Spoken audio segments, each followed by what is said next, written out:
नाशिक तपोवनातील वृक्षतोडीच्या वादाचे प्रकरण अद्याप ताजे असताना सातपूर औद्योगिक वसाहतीत धक्कादायक वृक्षसंहार उघडकीस आलाय। एमआयडीसीतील भूखंड क्रमांक 19 वरील 170 पैकी तब्बल 93 डेरेदार वृक्षांची कत्तल करण्यात आल्याचं एमआयडीसीच्या अधिकाऱ्यांनी सांगितलंय।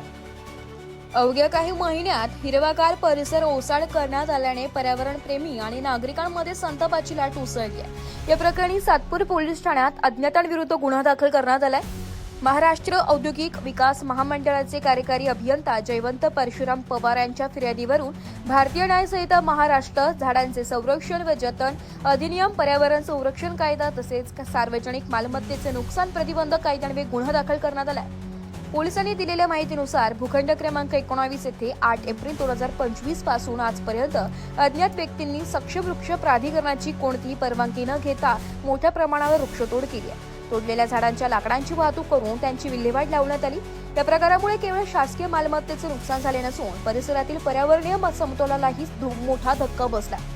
विशेष म्हणजे संबंधित भूखंडावर पूर्वी मोठ्या प्रमाणावर डेरेदार व सावलीदार वृक्ष होते, मात्र आता हा परिसर उजाड झाल्याचं चित्र दिसत आहे। तब्बल 93 जडे गायब झाल्यानंतरही हा प्रकार इतके दिवस प्रशासनाच्या नजरेतून कसा सुटला असा उपस्थित प्रश्न होतोय। एमआयडीसीच्या काही अधिकाऱ्यांनी काही झाडे वादळी वाऱ्यामुळे उन्मळून पडल्याचा दावा केला असला तरी प्रत्यक्षात मोठी वृक्षतोड झाल्याचं प्राथमिक पाहणीतून समोर आलंय।